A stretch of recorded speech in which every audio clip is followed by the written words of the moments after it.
Welcome back, everyone, to this week's edition of Take 5. First, just an update on the Health and Fitness Relief Act Bill of 2020. Thanks to all of you for supporting that in such a great way. There's been over 4,200 individuals take action, and there's already been over 13,000 letters sent to Congress. Keep up the good work. We also had a press conference this last week in Washington with Representative Mike Quigley, who's one of the sponsors of the bill. He did a great job in the press conference. We had several national media outlets there. He personalized the message, talked about his own visits to gym and how consistent he was, how he missed it when the gym was closed, and what a part of life that is for him. So he was a great representative through the press conference on that. This isn't just an important industry for our economy and all those who work in the industry. From someone like myself who is about a 3-day-a-week person in a gym, it's absolutely critical to the health and well-being of our country. So I was very appreciative and glad to have partnered the Health and Fitness Recovery Act, HR 8485, and I'm glad to partner with Congressman Fitzpatrick to introduce the bill. And I want to thank IHRSA for the work in putting this together and keeping us informed. We appreciate that from him quite a bit as well.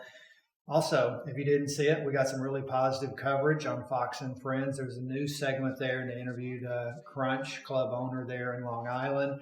He did a great job with the talking points about our industry and the impact the closures have had on our business, and the value that we bring and the benefits we add to not only our members, but to the communities around us as well. So we got some really positive coverage for a change. Next, I touched base last week a little bit on the outbreak that happened in Hamilton, Canada, related to the spin class there.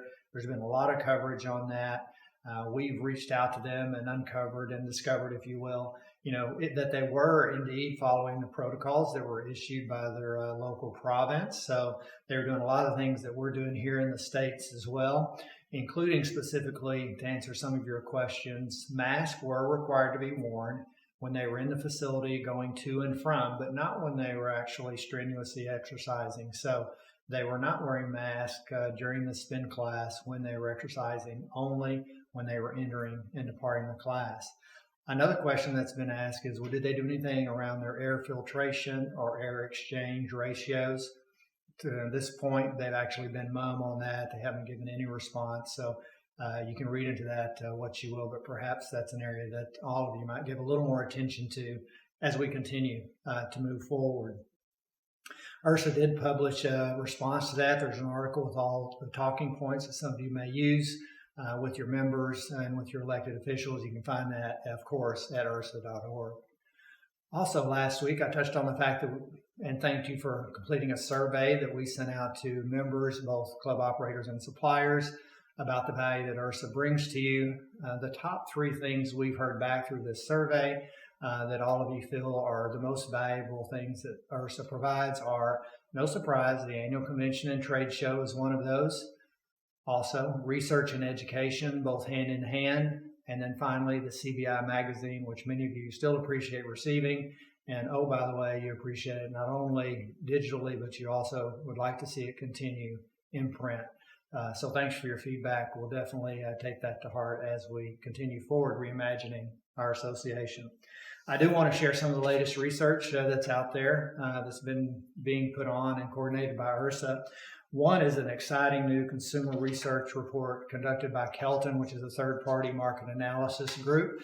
And I want to share some of the data from that, some numbers, if you will. And it's called the COVID-Era Fitness Consumer Report. Again, the COVID-Era Fitness Consumer Report. You can get the entire report at IHRSA.org if you'd like. But here's a few highlights. First, nearly all, 95% of gym goers miss at least one aspect of being physically at their gym. 70% of gym members said they rely on the clubs to maintain their overall health. 57% of members said they were less active while their clubs were closed. And I found this really, really interesting and quite powerful. The only thing those surveyed said they miss more than being at their gym was seeing their loved ones. So the gym ranked above going out to eat, going to movie theaters, going to concerts, going to sporting events. the people are missing their gyms, which is great news for all of us, of course. Another study that's just coming out, this study also was conducted with a third party called Emissity, which is a market research firm. Here's some of their findings. 75% of fitness-oriented people relied on their gyms and health clubs to maintain their overall sense of well-being. 86% reported at least one negative health change personally since their clubs or gyms had closed. And finally, some encouraging news that they were asked about the digital tools available, the online platforms, and be able to work out in their homes. And majority of those surveyed said absolutely they're using some of those, but they see that as an addition to their gym membership, but not instead of. So they see those working in concert together. Finally, in Scotland, although there's been a rise in cases of COVID, and there's a spike that's happening with the second wave that they're having there, the leadership and elected officials there in Scotland have come out with a statement saying they're going to keep health clubs and gyms open because they feel like the value there is greater than the risk of contracting COVID. Can we say amen to that? And then last, sadly, there's time of year now where there's more and more scams that are happening. These, of course, are happening just with phone calls, emails, but it's hitting clubs as well.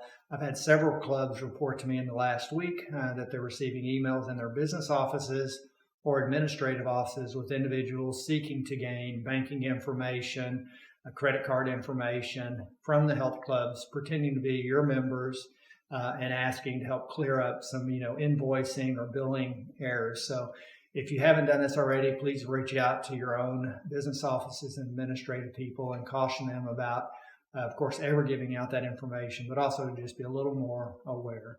Thanks again for tuning in this week. More updates next week. Thanks a lot.